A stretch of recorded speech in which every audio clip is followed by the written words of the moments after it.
You're looking down a barrel, you're looking at the target, you're judging where you're going to throw the dart. Second series, attention.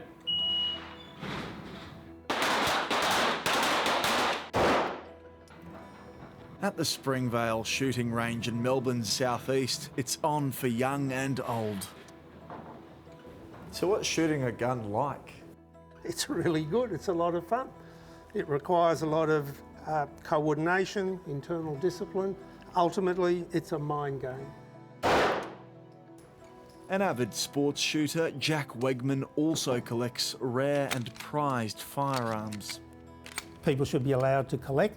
I can't remember the last instance of a gun collector being involved in any sort of activity that would give rise to concern by people. Australia has some of the strictest gun laws in the world, but researchers believe that doesn't mean we're safe.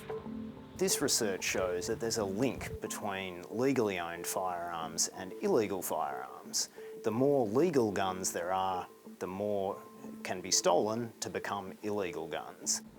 According to a new report, the main source for illegal guns in Australia isn't 3D printed firearms or even black market imports from overseas. It's legally owned guns that have been stolen. There are 4 million guns in the country, and the problem is a lot of them are being stolen.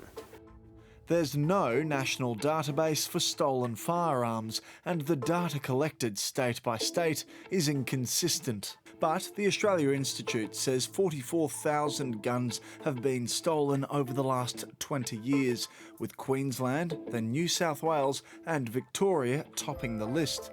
The Australia Institute arrived at these numbers by combining police data from across the country, some only available through Freedom of Information requests, along with historic gun reports by groups like the Australian Crime Commission.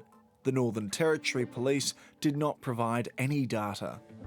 Our estimate is about 9,000 since 2020, about 2,000 a year, or about 1 every 4 hours. Rod Campbell co-authored the report. He points out it's unclear how many of the stolen firearms have been recovered by police. Evidence suggests it's only around a quarter. Often the people who are committing gun crime are breaking the law anyway. What's to say new laws would do anything to keep us safer? The vast bulk of Australians want to be safe. They want to feel safe, and to feel safe, they want less guns around. If that means inconveniencing a small number of Australians, then so be it.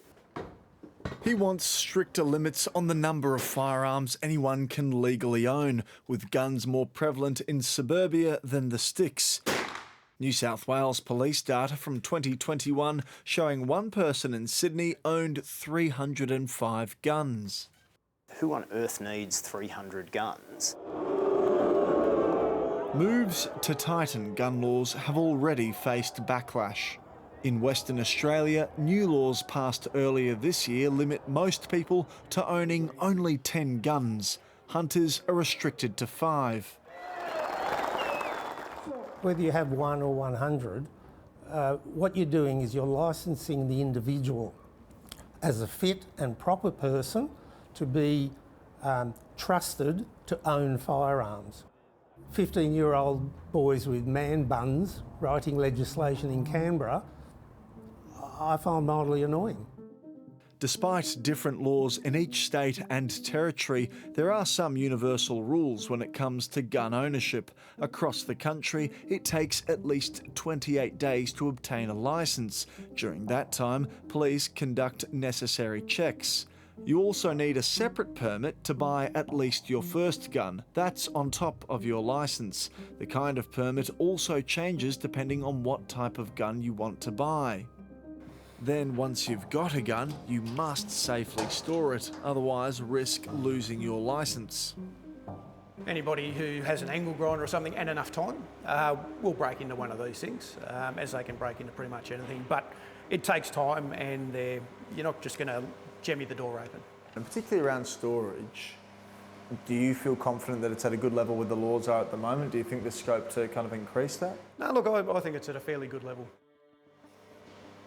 At a shooting range like this, firearms are used for sport and precision, but when they're stolen, it can become a different story. It becomes the kind of weapon used in serious crimes, which police are now tracing. While overall gun crime is trending down, this year there's been a series of brazen daytime shootings on Sydney's streets. Police, search warrant, open the door! New South Wales Police have conducted several operations seizing illegal weapons, resulting in a remarkable haul. Here lie the spoils: 3D printed guns, imported parts and stolen firearms too. Police told 7:30 stolen guns are having second and even third lives. It's quite frequent that firearms are stolen, broken down into parts and on-sold. A firearm has value on the black market, so I would think that the person wanting to steal them has a profit motive in mind. Last year, more than a dozen antique guns were stolen from a small museum in Lithgow. They were no longer operational, but had value for thieves. Some of the firearms had been stripped down to components, and that tells us that those parts would have ended up in other firearms in the illicit market. Here's a drawer here of 9mm handguns. John Watson oversees the work of the New South Wales Police Drug and Firearms Squad. At the Police Ballistics Library, copies of most weapons on the streets and in stores are held. These may have come from seizures, they may have been through court. They may be donations or people that haven't needed them anymore. Police concede there's only so much they can do.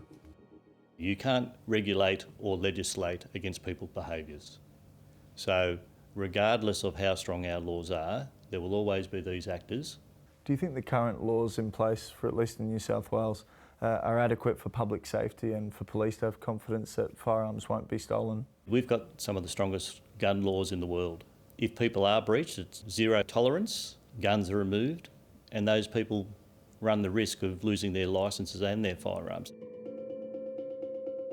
The question of how many guns someone should be allowed to own still bitterly argued. We need vigilance in terms of keeping the numbers of guns in Australia down and enforcement of our gun laws and keeping them up to date. I'd bet that they'd never even handled a firearm. That's what I'd say. They should try and make the effort to go and do some shooting before they took a stance which would remove a pursuit and a passion from people for no net gain to safety in Australia.